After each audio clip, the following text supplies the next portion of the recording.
राधे राधे आप सभी को। नमस्ते, गुड इवनिंग। स्वागत है आप सभी का। जितने भी लोग जुड़े हैं सभी लोगों को नमस्ते। नहीं, आवाज़ जा रही होगी, आवाज़ जा रही होगी। माइक ऑन नहीं किए थे। हम्म। राधे राधे आप सभी को। 2-4 मिनट लग रहा है, लेट हो गया है। क्लास आप सभी के यहाँ शेयर कर दें, लिंक शेयर करने में भूल गई थी मैं। हाँ, तो क्लास आप शेयर करें सभी के यहाँ, सब लोग जुड़ जाएं। नमस्ते आप सभी को। और 250 तक हमने प्रश्न देखा था, आज हम देखेंगे 250 से 300 तक। तो आवाज़ क्लियर है ना? आवाज़ में कोई दिक्कत नहीं है? हाँ, 5 मिनट लेट हुआ है। चलिए आगे आते हैं। आज हमें तीसरा शतक लगा लेंगे अपने इस क्लास में हम लोग। तो ये तो हमने देखा था। पहला प्रश्न आज की क्लास का आपके सामने है कि शुक्ल ने प्रथम उत्थान का समय कब से कब तक निर्धारित किया है। पहले प्रश्न का आप सभी जवाब दें।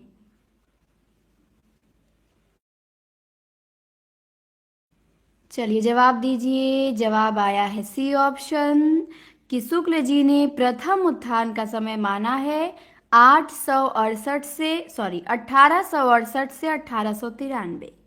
सी ऑप्शन आपने बताया, बिल्कुल सही बताया, बहुत बढ़िया। चलिए आइए दूसरे प्रश्न पे और बताइए कि सुख सागर का वर्ण विषय क्या है। सुख सागर का वर्ण विषय बताइए। शिव पुराण के प्रेरक प्रसंग हैं, गीता के प्रेरक प्रसंग हैं, या विष्णु पुराण के उपदेशात्मक प्रसंग हैं, या इनमें से कोई नहीं। तो जवाब आया है कि नमस्ते आप सभी को, नमस्ते, गुड इवनिंग। कि सुख सागर का जो विषय है वो विष्णु पुराण के उपदेशात्मक प्रसंग हैं। सही जवाब है। आप बताइए सुख सागर रचना है किसकी? लेखक का नाम बताइए। सुख सागर किसकी रचना है?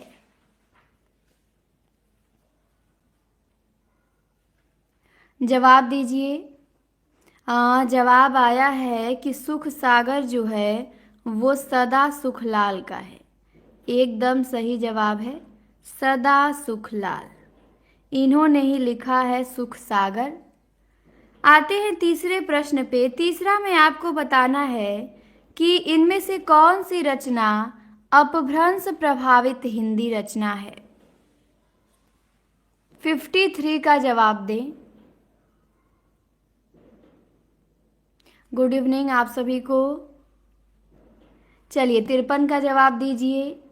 कौन सी रचना अपभ्रंश प्रभावित हिंदी है? हाँ, लल्लू लाल का प्रेम सागर है, बिल्कुल। 53 का जवाब आया है ए आप सभी का, बिल्कुल सही जवाब आया है भारतेश्वर बाहुबली रास। तो भारतेश्वर बाहुबली रास का प्रकाशन वर्ष बताइए। रचना तो ये शालिभद्र सूरी की है। आप मुझे इसका डेट बताएंगे। चलिए भारतेश्वर बाहुबली रास का प्रकाशन वर्ष बताइए।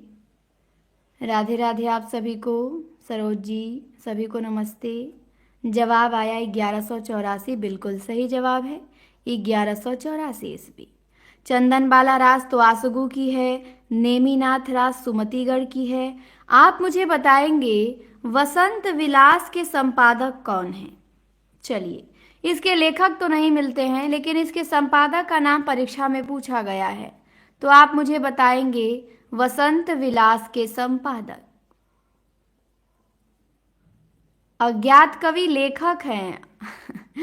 संपादक मैंने पूछा।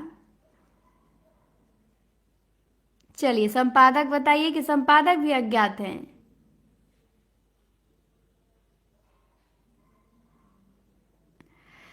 जवाब आया है माता प्रसाद, माता प्रसाद। और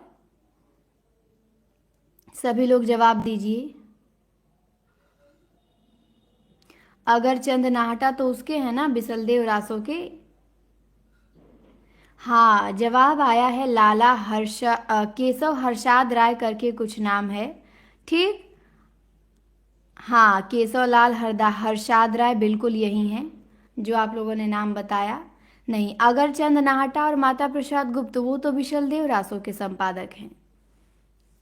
हाँ, तो ये ध्यान देना है आपको। आ जाइए अगले प्रश्न पे 54। 54 में आपको बताना है कि गोरखनाथ का समय 11वीं शताब्दी है, यह मान्यता किसकी है? हाँ, अमित जी ने बिल्कुल सही बताया, सभी लोगों ने बताया है। जवाब दीजिए 54 का। जवाब आया है बी कि गोरखनाथ का समय 11वीं शताब्दी है, ये मान्यता पीताम्बर दत्त बर्थवाल की है। सही जवाब है बी ऑप्शन, पीताम्बर दत्त बर्थवाल।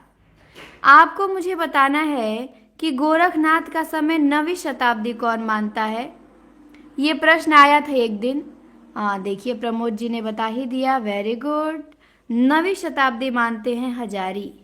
गोरखनाथ का समय 9वीं मानते हैं हजारी और 11वीं मानते हैं पीताम्बर दत्त बर्थवाल। राधे राधे आप सभी को। क्लास आप शेयर करें सभी के यहाँ। 55 पे आइए और बताइए कि मीरा की भक्ति किस प्रकार की है? मीरा की भक्ति किस प्रकार की है? माधुर्य भाव, दास्य भाव, सख्य भाव या वात्सल्य भाव? गुड इवनिंग सुशील जी, कुमकुम जी। यहाँ पे जवाब आया है कि मीरा की जो भक्ति है वो माधुर्य भाव की है। बहुत बढ़िया। आप मुझे मीराबाई के पति का नाम बताएंगे। इनके पति का नाम पूछा जाता है। गुरु इनके रैदास थे।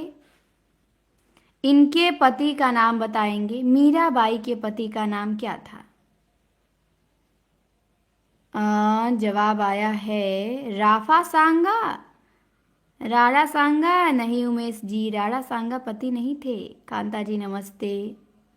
हाँ, जिन्होंने बताया भोजराज, और अधिकतर लोगों ने सही किया है। ठीक, इनके पति थे भोजराज। मीराबाई के पति का नाम था भोजराज, ये ध्यान देंगे। चलिए 56 में आइए। 56 में आपको बताना है कि नंददास का कौन सा ग्रंथ पर्याय कोश ग्रंथ है? 56 का जवाब दें। नंददास की कौन सी रचना पर्याय कोश है? विरह मंजरी, रूप मंजरी, रस मंजरी, अनेकार्थ मंजरी। बिल्कुल, धीरे धीरे आप लोग और इंटेलिजेंट बनते जाएंगे। पहले से भी हैं, इसमें कोई डाउट नहीं। जवाब आया है कि नंददास का जो पर्याय कोश ग्रंथ है वो अनेकार्थ मंजरी एकदम सही जवाब है। अनेकार्थ मंजरी क्या है? इनका पर्याय कोश ग्रंथ है। तो डी आपने एकदम सही बताया। नंददास के गुरु का नाम बताइए। इनके गुरु कौन थे? इनका जन्म हुआ था 1533 ईस्वी में। इनके गुरु का नाम बताइए। इनके गुरु कौन थे? हाँ संध्या जी, 1533 में जन्म हुआ था गुरु, तो बिल्कुल जवाब आ चुका। इनके गुरु थे विट्ठलनाथ। कौन थे? विट्ठलनाथ थे। मंगीता जी नमस्ते। 57 में आपको बताना है, बहुत आसान सा और बढ़िया प्रश्न है कि रामचंद्र शुक्ल ने अपने हिंदी साहित्य के इतिहास में किस कवि को हिंदू जाति का प्रतिनिधि कवि कहा है? Rakesh ji good evening. शिल्पा जी नमस्ते। 57 का जवाब दीजिए। शुक्ल जी ने अपने ग्रंथ में किसे हिंदू जाति का प्रतिनिधि कवि कहा है? तो आपने बताया भूषण को। जिन्होंने बी बताया, सही बताया। नीरज जी, तुलसीदास को उन्होंने नहीं कहा है। हाँ, भूषण को कहा है। आप मुझे भूषण का मूल नाम बताइए। भूषण का मूल नाम क्या था? भूषण का मूल नाम बताइए। सुदर्शन जी नमस्ते। मिशा जी नमस्ते। दिव्यांशु जी नमस्ते। जवाब दीजिए। जवाब आ गया कि भूषण का मूल नाम था घनश्याम। एकदम सही जवाब आया है। इनका मूल नाम था घनश्याम। आगे आते हैं 58 नंबर। 58 में आपको बताना है ये कथन गुप्त जी के बारे में किसका है? राजीव जी गुड इवनिंग। ये कथन किसका है कि वे धर्म में विशिष्टाद्वैतवादी, विचारों में गांधीवादी और साहित्य में अभिधावादी हैं? हेमलता जी, अब अपेक्षा जी गुड इवनिंग, नमस्ते। क्लास आप जितने लोग जुड़े हैं शेयर करें सभी के यहाँ, नए होंगे तो सब्सक्राइब कर लीजिएगा। राधे राधे प्रतिमा जी, नीलम जी, कनक जी। यहाँ पे जवाब आया सी, एकदम सही जवाब आया। ये जो कथन है डॉक्टर बच्चन सिंह का है, ये गुप्त जी के बारे में कहते हैं। हमने मैथिली सर गुप्त को आज ही देखा था ना, आप लोगों को वीडियो मिला? वो आधा घंटा हम लोगों को लग गया गुप्त जी को देखने में। तो बच्चन सिंह ने कहा है कि ये धर्म में विशिष्टाद्वैतवादी और विचारों में गांधीवादी और साहित्य में अभिधावादी हैं। ये कथन है डॉक्टर बच्चन सिंह का। बिल्कुल भी पीएससी में भी आया है ये प्रश्न। हाँ मिला था, उसमें बहुत अच्छी अच्छी चीज़ें थी, कुछ जानकारियाँ थी जिसको आप लोगों ने ध्यान तो दिया ही होगा, पर कितना ध्यान देंगे? कल आप लोगों ने रसज्ञ रंजन का जवाब देके बता दिया था। चलिए आ जाइए 59 नंबर पे। हाँ 59 में आपको बताना है कि इनमें से कौन सी रचना गुप्त जी की नहीं है। हाँ गुप्त जी हमारे बड़े थे ना मैथिली सर, तो ज़्यादा उनके बारे में बताए थे वो। 59 का जवाब दीजिए, कौन सी रचना गुप्त जी की नहीं है? जवाब आया रेणुका। रेणुका किसकी है? तो राकेश जी ने बताया कि रेणुका दिनकर की है। सही जवाब। रेणुका का डेट बताइए आप मुझे, रेणुका का प्रकाशन वर्ष बताइए। अनिल जी नमस्ते। हमने आज रेणुका का प्रकाशन भी आपको बताया था, गोविंद पांडे की बुक पढ़े थे, उसमें आए थे दिनकर जी, तो मैंने कहा था रेणुका का डेट ध्यान दीजिएगा। तो अमित जी ने बताया 1935। प्रतिभा जी ने भी बताया। छोटे जी ने गलती किया क्योंकि इन्होंने क्लास नहीं देखा, देखे होते तो रिवीजन हो गया होता। रेणुका का प्रकाशन 1935 में है, दिनकर की रचना है, तो ध्यान देंगे 1935। बाकी पंचवटी, यशोधरा, साकेत ये तीनों गुप्त जी की हैं। पंचवटी 1925 में, यशोधरा 1932 में, साकेत 1931 में। चलिए आ जाइए अगले प्रश्न पे। अगला प्रश्न है 60 नंबर का कि दुख की पिछली रजनी बीच विकसता सुख का नवल प्रभात। हाँ प्रणभंग उनकी पहली रचना है। ये पंक्ति किस रचना से है 60 में आपको बताना है। अनिल जी नमस्ते, स्वागत है। चलिए जवाब दीजिए 60 का। 60 का यहाँ पे जवाब आया है सभी का डी। सी भी किसी ने बताया है, नेहा जी, सुषमा जी, सी हो जाएगा। ये जो है रचना पंक्ति ये कामायनी से है प्रसाद जी का, कि दुख की पिछली रजनी बीच विकसता सुख का नवल प्रभात। कामायनी 1935 ईस्वी इसी से है। आंसू 1925 में है, वीणा 1927 में है, और ग्रंथि का डेट मुझे आप लोग बताएंगे। ग्रंथि का प्रकाशन वर्ष बताइए। प्रमोद जी, उन्नति जी नमस्ते, स्वागत है। बबीता जी चलिए ग्रंथि का आप मुझे डेट बताएंगे। हाँ बिल्कुल, ये पंक्ति श्रद्धा सर्ग से है। दुख की पिछली रजनी बीच विकसता सुख का नवल प्रभात। तो ग्रंथि का यहाँ पे डेट आपने बताया 1920, बिल्कुल सही। प्रसाद पंत, निराला, महादेवी इन सभी की रचनाओं का डेट आपको पता होना चाहिए। रूबिका जी राधे राधे। 61 में आइए और बताइए, ये प्रश्न उत्तराखंड पीजीटी में आया हुआ है। हाँ उच्छ्वास ग्रंथि दोनों 20 में है आकांक्षा जी। 61 का बताइए कि बुरांस ये कविता किसकी है। 61 का जवाब दें। पूनम जी गुड इवनिंग। बुरांस कविता किसकी है? तो यहाँ तो आप सभी ने सही कर लिया, क्या बात है। बिल्कुल ये कविता पंत जी की है बुरांस। ये कुमाऊनी भाषा में लिखे हैं, कुमाऊनी भाषा में लिखी इनकी एकमात्र कविता है बुरांस। तो उत्तराखंड की भाषा वहां पे कुमायूनी बोली जाती है, इसीलिए वहां पे प्रश्न क्या हुआ, बन गया था। हाँ, तो बुरांस कविता पंत जी की है। 62 में आएंगे, आप मुझे बताएंगे, तुम्हें सौंपता हूँ ये काव्य है, किसका काव्य है। वर्णिका जी नमस्ते, स्वागत है। चलिए 62 का जवाब दीजिए। तुम्हें सौंपता हूँ ये काव्य किसका है। जवाब आया है डी ऑप्शन, त्रिलोचन का। बिल्कुल सही जवाब है त्रिलोचन। 1917 में इनका जन्म हुआ था, तो इन्होंने ही लिखा है तुम्हें सौंपता हूँ। आगे आते हैं।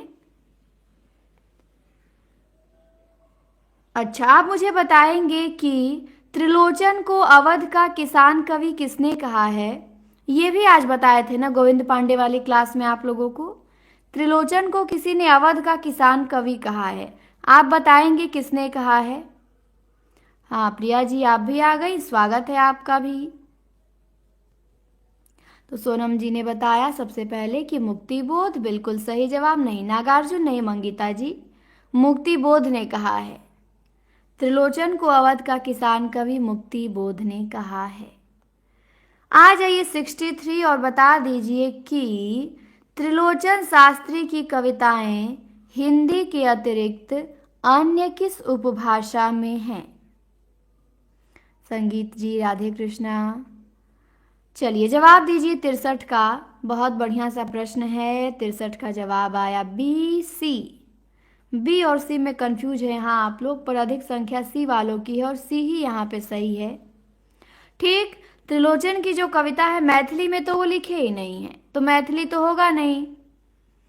यूथ में आपने देखा होगा मैथिली दिया है, जो कि गलत दिया है। त्रिलोचन की कविताएं हिंदी के अतिरिक्त किस में है, अवधी में। त्रिलोचन ने अमोला लिखा है और अमोला उनका अवधी भाषा में है। किस में, अवधी में। 2700 बरवे है इसमें। तो जब प्रश्न बनेगा कि हिंदी के अतिरिक्त और किसमें कविताएं लिखे हैं, तो अवधी में। हाँ सी ऑप्शन एकदम सही है। हाँ मैथिली दिया है पर वो गलत दिया है अमित जी, हम यूथ में ही दिया है, किसी बुक में नहीं, यूथ में ही आपका दिया है मैथिली। पर आप ये सोचिए कि अगर मैथिली हम लगाएंगे तो किस बेस पे लगाएंगे। अवध का किसान बिल्कुल कहे जाते हैं, अवधी भाषा में इनकी रचना भी मिलती है, मैथिली में तो इनकी रचना मिलती ही नहीं है, पूरा सर्च कर लिया। हाँ तो बता तो रहे हैं गलत दिया है, तो ध्यान देंगे अवधि होगा, सी ऑप्शन एकदम सही है। आ जाइए 64 में आपको बताना है कि कोई दूसरा नहीं ये काव्य है, किसका काव्य है। बिल्कुल प्रमोद जी ने बताया कि ताप के ताए हुए दिन पे इनको साहित्य मिला है। Very good Pramod ji. तितली उपन्यास तो प्रसाद जी का ही है। 64 का जवाब आया है यहाँ पे सी, कि कोई दूसरा नहीं कुंवर नारायण का। बहुत बढ़िया, कुंवर नारायण को इस पे साहित्य अकादमी भी मिला है। तो कोई दूसरा नहीं ये काव्य है, किसका काव्य है, कुंवर नारायण का। और आत्मजयी कैलाश वाजपेयी, आत्मजयी पे इनको व्यास सम्मान मिला है कुंवर नारायण का। चलिए 65 पे आइए और बताइए सागर मुद्रा। सागर मुद्रा किसकी रचना है। अरुण जी नमस्ते, स्वागत है। तारीफ मत करो वरना हम हार जाएंगे। ऐसा कैसे हो सकता है कि तारीफ करें और आप हार जाएं। हारने वालों की तारीफ थोड़े ना की जाती है। अर्चना जी good evening, Santosh ji good evening, नमस्ते। 65 का जवाब आया बी, कि सागर मुद्रा जो रचना है वो अज्ञे की है। बिल्कुल सही जवाब है, ये रचना अज्ञे की है। बी ऑप्शन आपका एकदम सही है। चलिए अगला प्रश्न है 66 नंबर का, एक कथन है, बता दीजिए किसका कथन है। तृप्ति जी नमस्ते। तारीफ करने से पुरुष के पास स्वाभिमान आ जाता है। अच्छा हमें नहीं पता था। चलिए अब आपका तारीफ नहीं करेंगे, अब आप सही बताएंगे, कहेंगे वेरी बैड, बहुत बुरा। 66 का बताइए, ऐसा कुछ नहीं होता है, सोच के ऊपर है आपकी। और हार के बारे में ना सोचिए। 66 का जवाब आया, ये कथन किसका है? बिल्कुल सही जवाब है, ये कथन है राजेंद्र यादव का। यही कहते हैं कि नई कविता परंपरा का तिरस्कार है और नई कहानी परंपरा का विस्तार। कौन कहता है? राजेंद्र यादव कहते हैं। चलिए 67 में आपको बताना है, ये कथन बता दीजिए कौन कहता है कि इस देश की प्रजा के हृदय में कोई स्मृति मंदिर बना जाने की शक्ति आप में है, पर यह सब तब हो सकता है कि वैसी स्मृति की कदर आपके हृदय में भी हो। तो बताइए ये कथन किसका है?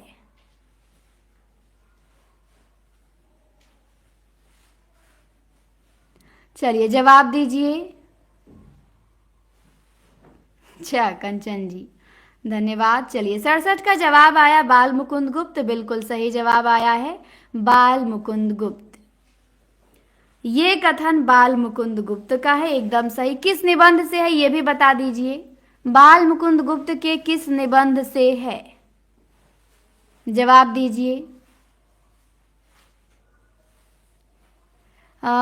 सुरेंद्र जी नमस्ते। चलिए जवाब दीजिए आप सभी। जवाब तो अभी नहीं आया है।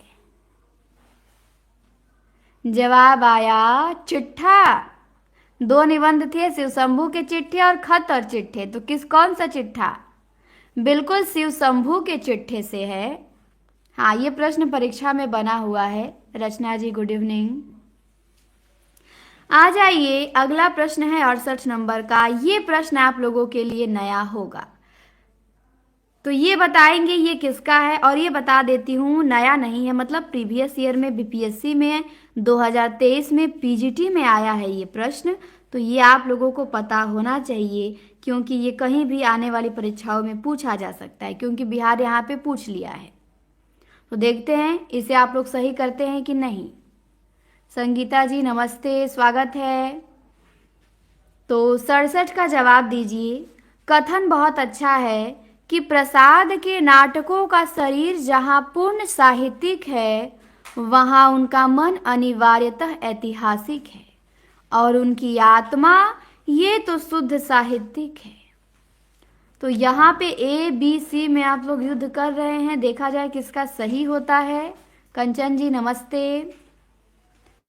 नेमीचंद जैन, अच्छा कोई विकल्प मुझे लग नहीं रहा है कि बचा है, केवल डी वाला प्रसाद है इसीलिए बचा रह गया, नहीं तो ये भी बता दिए होते आप लोग। मेरा तोतू का है, अच्छा ये कथन है ए ऑप्शन, ठीक। नंद दुलारे वाजपेयी, जिन्होंने ए बताया, बहुत बढ़िया, आपका जवाब एकदम सही है, बिल्कुल यही होगा। नंद दुलारे वाजपेयी का ही ये कथन है। तो जिन्होंने नंद दुलारे बताया खुश हो सकते हैं। उसमें से तो अभी नहीं बना रहे हैं अर्चना जी, अभी तो ये दूसरा चला रहे हैं। उसमें से भी रखेंगे जो कठिन कठिन था, मतलब जो आप लोग गलती किए थे। वंदना जी गुड इवनिंग।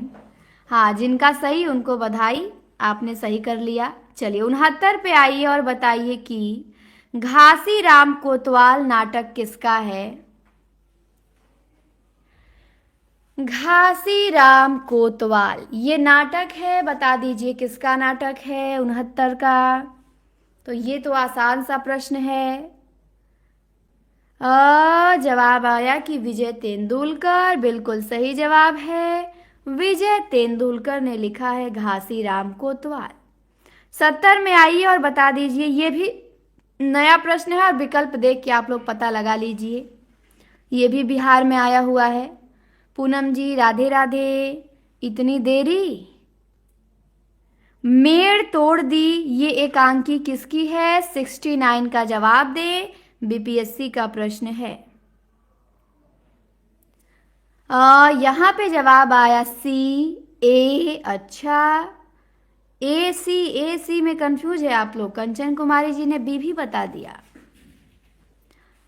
पूजा जी नमस्ते, स्वागत है। सी, जिन्होंने सी बताया शाबाश, वेरी गुड, बहुत कम संख्या है सी वालों का। हाँ, ये एकांकी लक्ष्मी नारायण मिश्र का है। किसका? लक्ष्मी नारायण मिश्र, बिल्कुल सी ऑप्शन करेक्ट होगा। मेड़ तोड़ दी, किसने तोड़ा? लक्ष्मी नारायण मिश्र ने। ध्यान देंगे। ठीक, कठिन नहीं है ये सब, लेकिन प्रीवियस ईयर के प्रश्न है ना, तो आप लोगों को पता होना चाहिए, ये इसीलिए रखा गया है इसे। चलिए आ जाइए 71 में आपको बताना है सुरंग में सुबह। बताइए किसका उपन्यास है? ये तो आसान सा प्रश्न है। सुरंग में सुबह किसका उपन्यास है? 71 का जवाब दें। जवाब आया बी ऑप्शन। बहुत बढ़िया, एकदम सही जवाब है। ये जो उपन्यास है मिथिलेश्वर का है। नमस्ते पनीर जी। यूथ में तो नहीं है, नहीं, बिहार के प्रश्न को यूथ में नहीं शामिल किया है। चलिए, तो इसीलिए तो मैं करा रही हूँ। सुरंग में सुबह उपन्यास किसका है? मिथिलेश्वर का है।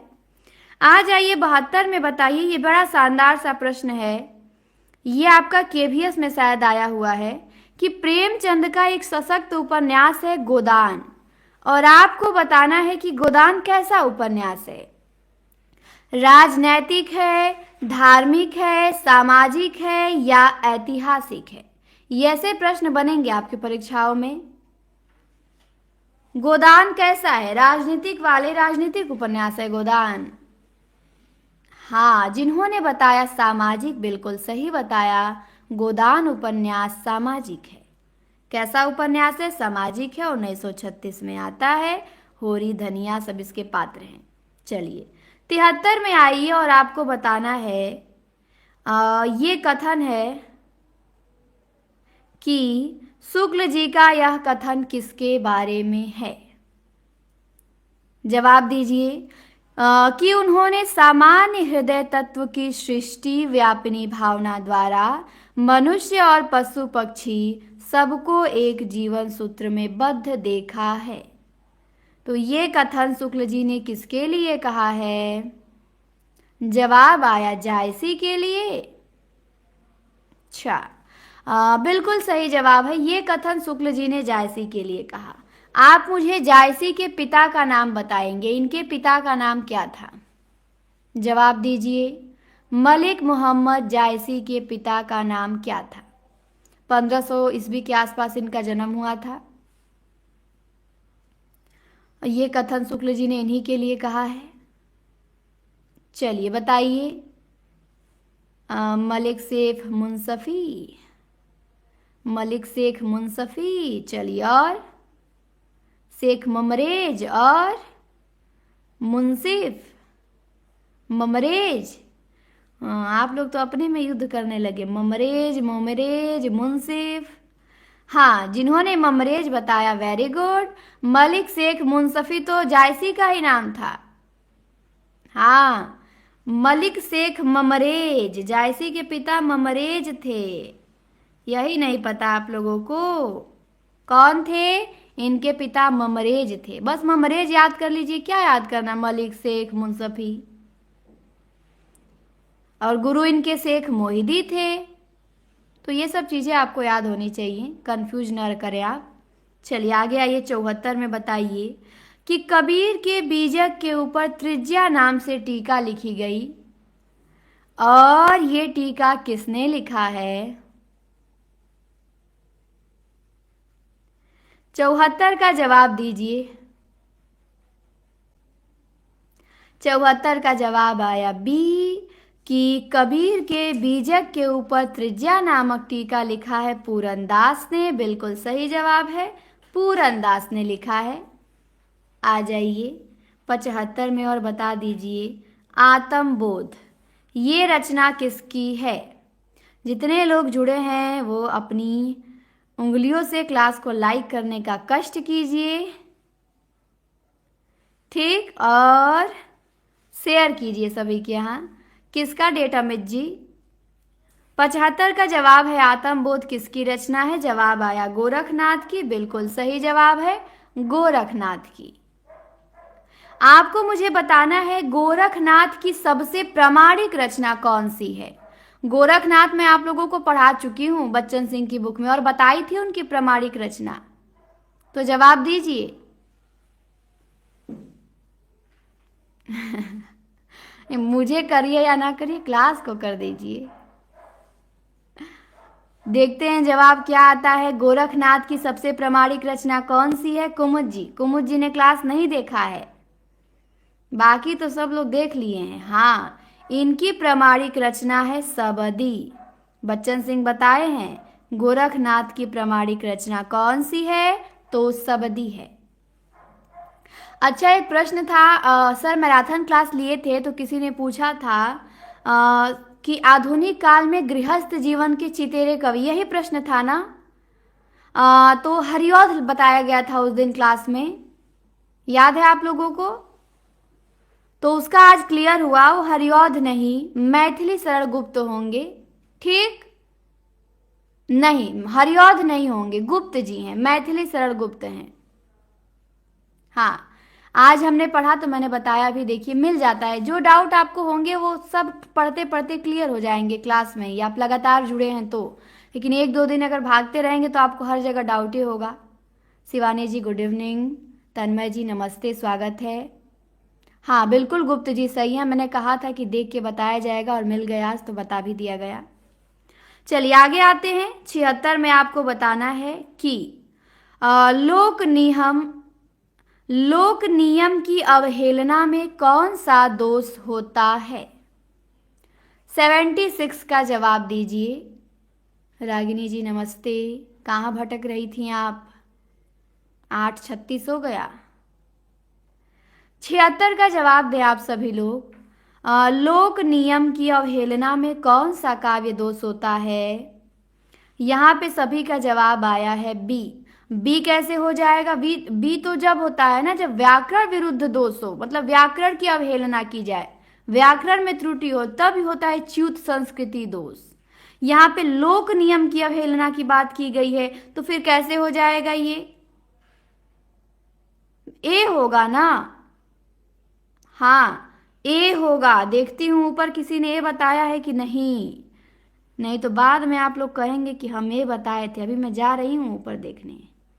76 का बी बी बी, डी आया है, डी आया है, ए ए रागिनी जी का तो दिख रहा है ए, बाकी तो यहाँ पे कोई नहीं है जो ए बताया है, सब लोगों का गलती है। हाँ रागिनी जी ने सही बताया, वेरी गुड रागिनी जी। नहीं रागिनी जी का सही है, अकेले रागिनी जी सही की हैं, बाद में कोई नहीं सही किया है। तो लोक नियम की अवहेलना में दुष्क्रमत्व दोष होता है। चलिए आ जाइए 77 में और बता दीजिए कि शब्दार्थो तय शरीरम रस आत्मा, यह कथन किसका है? अब तुक्का हो चाहे जो भी हो, सही तो हुआ ना? आपका तुक्का क्यों नहीं लगा दिव्यांशु जी? चलिए 77 का जवाब दीजिए। 77 का जवाब आया बी, बिल्कुल सही जवाब है। शब्दार्थो तय शरीरम रसात्मा, ये किसका होगा? राजशेखर का होगा। बी ऑप्शन बिल्कुल करेक्ट है, राजशेखर। हाँ आगे आइए 78 में आपको बताना है गणों की संख्या कितनी होती है? 78 का जवाब दें आप लोग। गणों की संख्या कितनी होती है? 2 3 4 8, जवाब दीजिए। बी बी बी बी वाले लोग, कंचन जी जल्दबाजी में गलती किया है आपने। गणों की संख्या 3 कैसे हो जाएगी मंजू जी? गण 3 नहीं होते हैं, गणों की संख्या 8 होती है। प्रश्न आ चुका है ये परीक्षा में। यह गाना तगड़ा तगड़ा, ये कौन सा गण है? गणों की संख्या 8 है, डी ऑप्शन एकदम करेक्ट है। आ जाइए 79 और आपको बताना है इस पंक्ति में कौन सा अलंकार है? 79 का जवाब दें।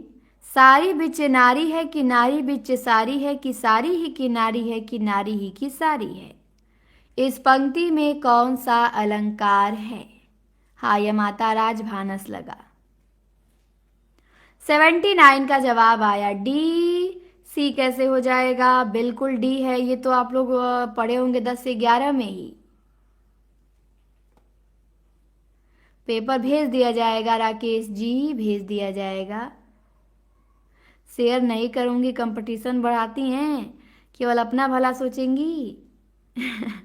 संदेह अलंकार है, बिल्कुल सही जवाब है डी ऑप्शन। आ जाइए 80 और बता दीजिए पवारी। पवारी किस बोली से संबंधित है? 80 का जवाब दें। चाहिए, इसीलिए आप लोग शेयर नहीं करते हैं क्या? कि शेयर करेंगे तो कंपटीशन बढ़ेगा, तो ऐसी ऐसी सोच रखा जाता है, टीचर बनेंगे आप लोग। 80 का जवाब आया है ए कि पवारी जो है ये बुंदेली बोली से संबंधित है, बिल्कुल सही जवाब है ए ऑप्शन, बुंदेली से। आगे आइए और बता दीजिए 81 का 81 में आपको बताना है कि भारतीय संविधान के किस अनुच्छेद के आधार पे 1955 में राजभाषा आयोग की नियुक्ति की गई? 81 का जवाब दीजिए आप सभी लोग। 81 का जवाब दीजिए। 81 का जवाब आया सी ऑप्शन, डी ऑप्शन। अच्छा, यहाँ पे सही किसका माना जाए? जिन्होंने बताया है सी नहीं, जिन्होंने बताया 344 का प्रथम भाग बिल्कुल सही बताया। भारतीय संविधान के किस अनुच्छेद के आधार पे 1955 ईस्वी में राजभाषा आयोग की नियुक्ति की गई? तो अनुच्छेद 344 एक में। चलिए आ जाइए 82 में आपको बताना है कि कतिपय हिंदी व्याकरण द्वारा संज्ञा प्रतिनिधि शब्द का प्रयोग किसके लिए किया गया है? 82 का जवाब दीजिए। अच्छा, कोई बात नहीं कुमुद जी। चलिए जवाब दीजिए। यहाँ पे जवाब आया है कि संज्ञा प्रतिनिधि शब्द का प्रयोग किसके लिए किया गया है? तो सर्वनाम के लिए, बिल्कुल सही जवाब है सर्वनाम के लिए। 83 में आपको बताना है कि राम की गाय बहुत काली है, वाक्य में काली शब्द क्या है? 83 का जवाब दीजिए आप सभी। प्रविशेषण है, संज्ञा है, क्रिया है या विशेषण है? 83 का जवाब आया है जिनका ए, उनको इनाम दिया जाएगा। काली कब से विशेषण प्रविशेषण हो गया? काली है ये विशेषण होगा, डी ऑप्शन। हाँ, यहाँ पे बहुत है प्रविशेषण, कैसा है? बहुत। तो ये ध्यान दें कि काली क्या है? विशेषण है, और बहुत प्रविशेषण है। और आप मुझे बताएंगे कि विशेषण के भेद कितने होते हैं? जवाब दीजिए, विशेषण के कितने भेद होते हैं? चलिए जवाब दीजिए।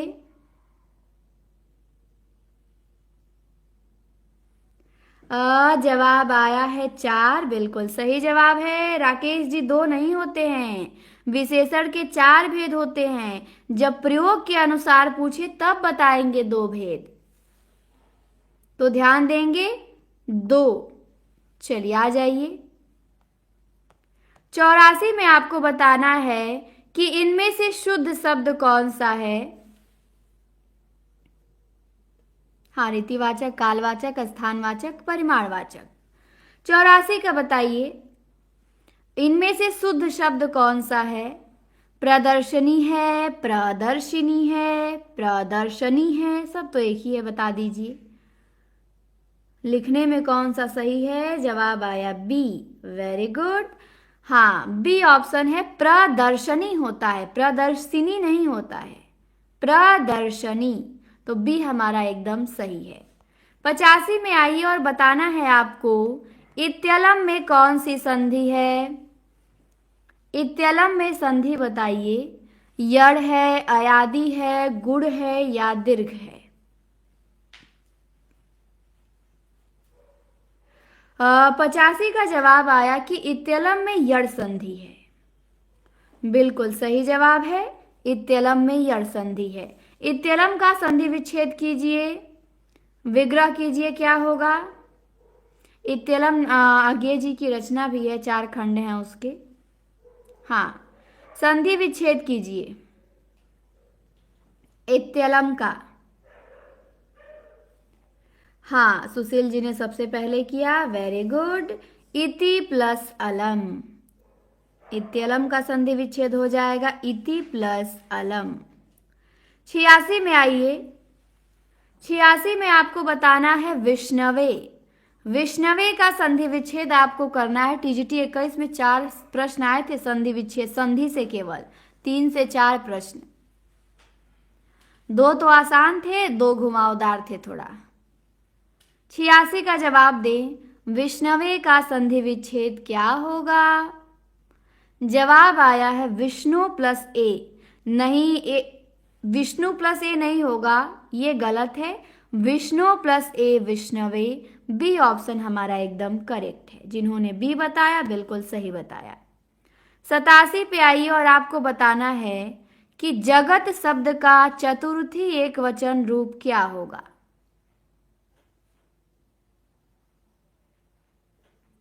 सतासी का बताइए। हाँ, अयादि संधि है उसमें बिल्कुल। जगत शब्द का चतुर्थी एक वचन बताइए। यहाँ पे जवाब आया जगते, बिल्कुल सही जवाब है जगते।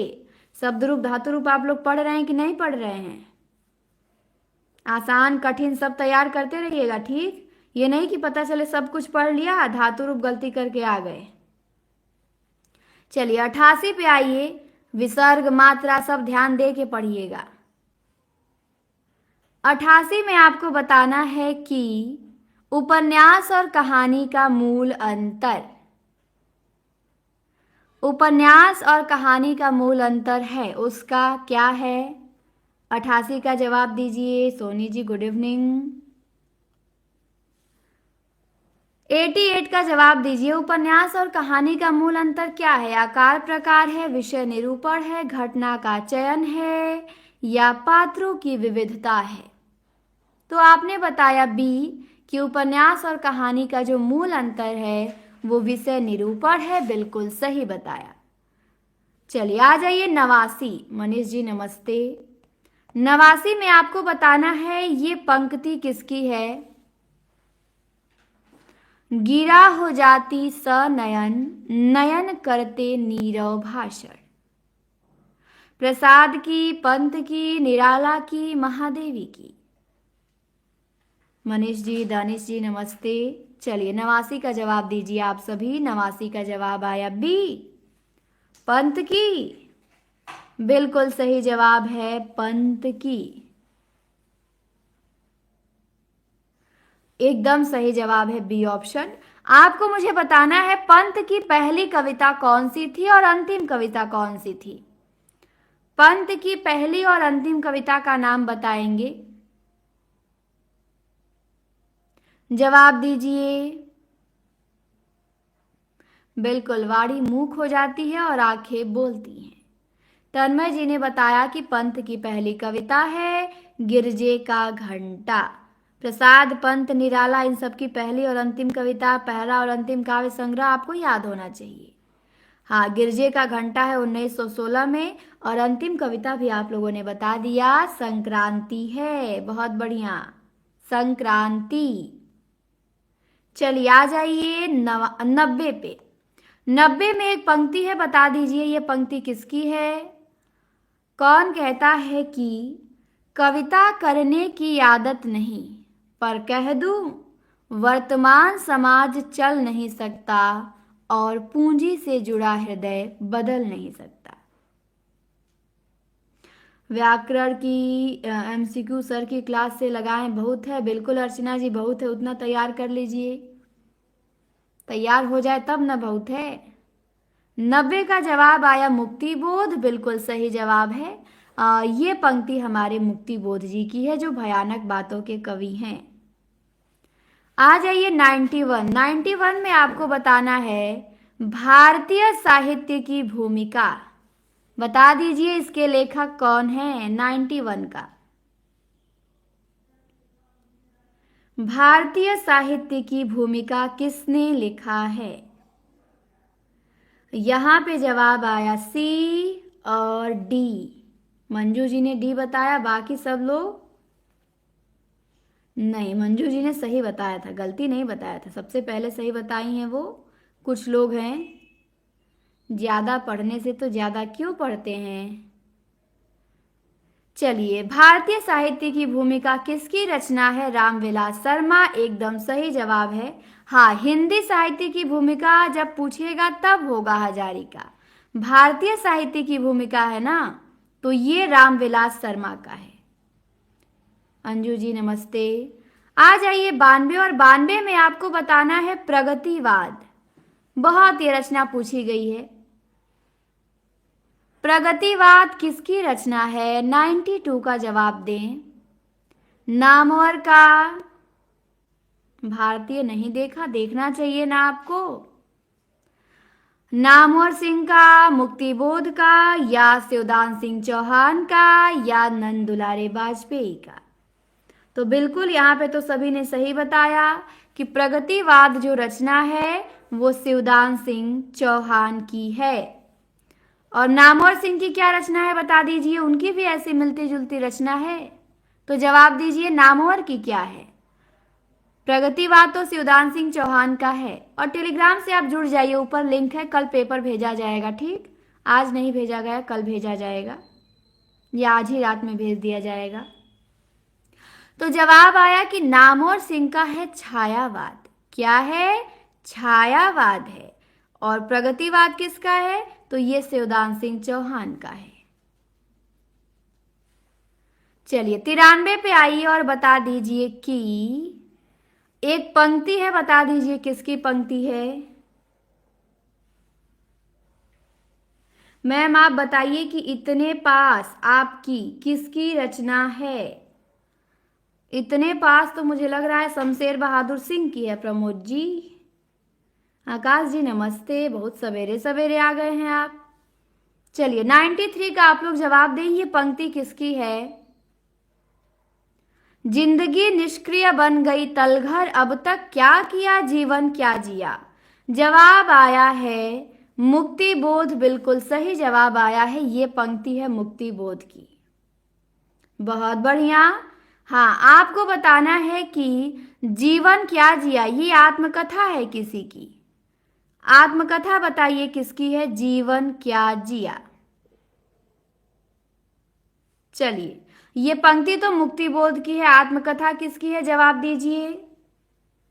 रामकेश जी गुड इवनिंग, सुबेदार जी नमस्ते। सिलेबस नहीं मिल पा रहा? अरे राकेश जी, वीडियो तो बनाए हैं सिलेबस पे, जाके देखिए चैनल पे, वीडियो के सेक्शन में नीचे चले जाइए, या टेलीग्राम से जुड़े हैं तो अभी मैं क्लास के बाद लिंक भेज दूंगी सिलेबस का। हाँ, जीवन क्या जिया आत्मकथा नामवर सिंह की है और इसके संपादक आशीष त्रिपाठी हैं, ये भी बता दिया आप लोगों ने। बहुत बढ़िया। जीवन क्या जिया आत्मकथा नामवर सिंह का, संपादक आशीष त्रिपाठी, और पंक्ति है ये जिंदगी निष्क्रिय बन गई तलघर, मुक्ति बोध की। चलिए आइए 94 और 94 में आपको बताना है कि इनमें से कौन सा हाड़ौती बोली का क्षेत्र नहीं है। 94 का जवाब दीजिए। ऐप से अभी क्लास खत्म हुई। अच्छा, चलिए हम भी ऐप बना दें तो समय से आएंगे आप। इसीलिए लोग ऐप बना के प्राइवेट पढ़ाते हैं, ताकि बच्चे सीरियस रहें, समय से आएँ, ज़्यादा बच्चे आएँ, क्योंकि फ्री की चीज़ का कोई कीमत तो होता नहीं है। सोना जी नमस्ते। तो 94 का जवाब आया सी, बिल्कुल सही है। हाड़ौती, ये धौलपुर हाड़ौती बोली का क्षेत्र नहीं है, ये ब्रज का है। अमित जी ने बिल्कुल सही बताया, किसका? ब्रज का। बाकी कोटा है, बूंदी है, झालवाड़ है, ये सब हाड़ौती बोली का क्षेत्र है। एकदम सही जवाब आया। 95 पे आइए और बताइए कि देवनागरी लिपि के विकास में ज ग क आदि ध्वनियां आई हैं। 95 का जवाब दें। 95 का जवाब दीजिए। ये मैं भाषा विज्ञान जब आप लोगों को पढ़ाई थी तो मैं बताई थी आप लोगों को। और जवाब आया है उर्दू। अच्छा, मतलब आप लोगों ने पढ़ा नहीं है भाषा विज्ञान की क्लास। जिन्होंने बी बताया वेल डन। बी वालों की संख्या कम है पर उनका जवाब एकदम सही है। देवनागरी लिपि के विकास में ज ग क ये ध्वनियां संस्कृत से आई हैं, उर्दू से नहीं आई हैं। हाँ बिल्कुल भी होगा, ये प्रश्न आपके यूथ में भी मिल जाएगा, प्रश्न आया हुआ है परीक्षा में। 96 में आइए और बताइए कि इनमें से कौन सा शब्द एक स्त्रीलिंग है। हाँ, भाषा विज्ञान में आप लोगों ने गलती किया था तो आपने सुधार किया, सही कर लिया अमित जी। बाकी लोग अभी नहीं सुधार पाए, कई लोगों ने सही किया था। चलिए 96 का जवाब दीजिए। स्त्रीलिंग कौन सा है? तो दूध पुल्लिंग है। हाँ बिल्कुल, कुछ लोग हैं बिल्कुल समय से आते हैं 8 बजे। मक्खन है, मट्ठा है। छाछ क्या है? छाछ स्त्रीलिंग है। छाछ स्त्रीलिंग है, जबकि और छाछ मट्ठा हमारे यहाँ एक ही चीज को कहा जाता है, लेकिन मट्ठा पुल्लिंग हो गया और छाछ स्त्रीलिंग हो गया। आप मुझे बताएंगे, मुझे एक कहानी संग्रह याद आ रहा है, छछिया पर छाछ। ये बता दीजिए किसका कहानी संग्रह है? छछिया पर छाछ। चलिए जवाब दीजिए। छाछ में स्त्रीलिंग है, बिल्कुल सही है। छछिया पर छाछ कहानी किसकी है? हाँ, दीपा जी का, सोनी का, प्रतिभा जी का, कांक्षा जी का जवाब आया कि छाछ मसाला नहीं। हाँ, महेश कटारे। छछिया पर छाछ कहानी है महेश कटारे की, बहुत बढ़िया।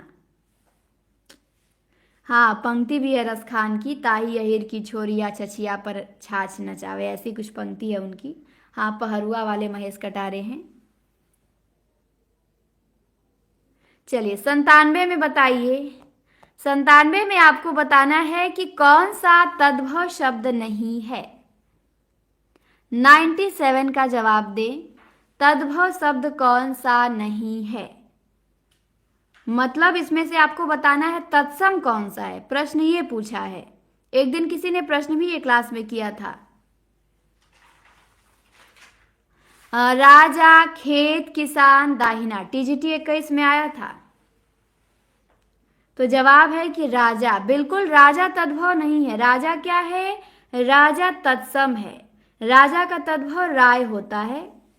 हाँ, बाकी खेत आपका तद्भव है, इसका क्षेत्र हो जाएगा। किसान आपका क्या है? ये तद्भव है, इसका कृषक हो जाएगा।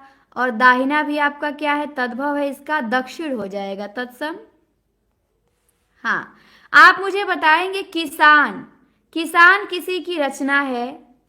आप गलती की थी, बहुत कई लोग गलती करके आए थे।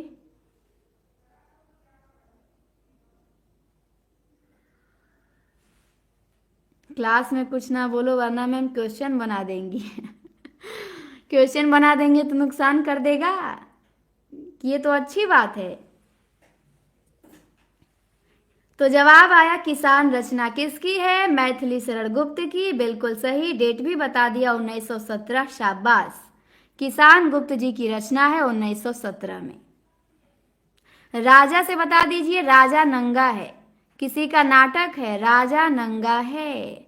बता दीजिए किसका नाटक है, तभी तो पता चलेगा आप कितनी तैयारी किए हैं। कहीं से प्रश्न बने जवाब आए, कि डर के बैठे रहेंगे घर में, ना कोई हमसे पूछे ना हम केवल पढ़ेंगे, तो वो तैयारी थोड़ी होती है।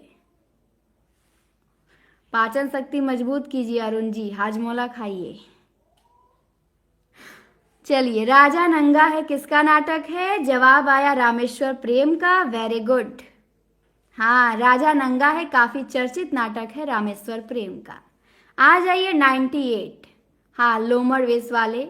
98 में आपको बताना है, ये भी बहुत शानदार सा प्रश्न है कि निम्न शब्दों में कौन सा हनुमान का पर्यायवाची नहीं है।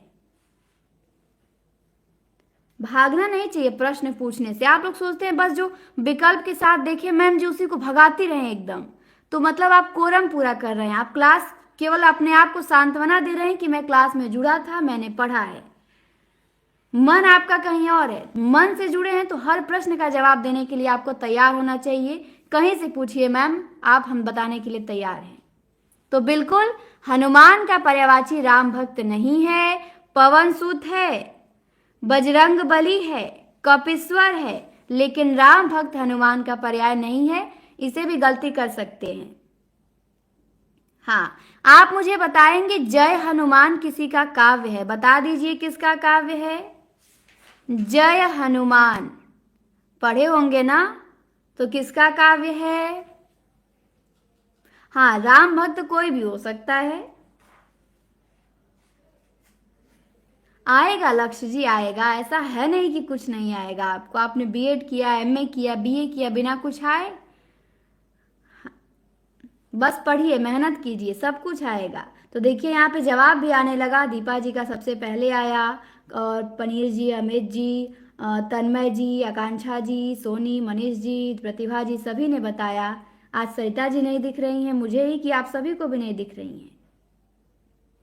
हाँ, जय हनुमान श्याम नारायण पांडे की रचना है, बहुत बढ़िया।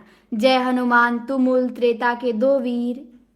आ जाइए 99 पे। 99 में आपको बताना है, ध्यान से इस प्रश्न को पढ़िएगा, कि निम्न में से किस मुहावरे का अर्थ अत्यंत प्रसन्न होना नहीं है। छुपा रुस्तम है वो, अच्छा नहीं, मेहमान आ गए होंगे उनके यहाँ। 99 का जवाब दीजिए।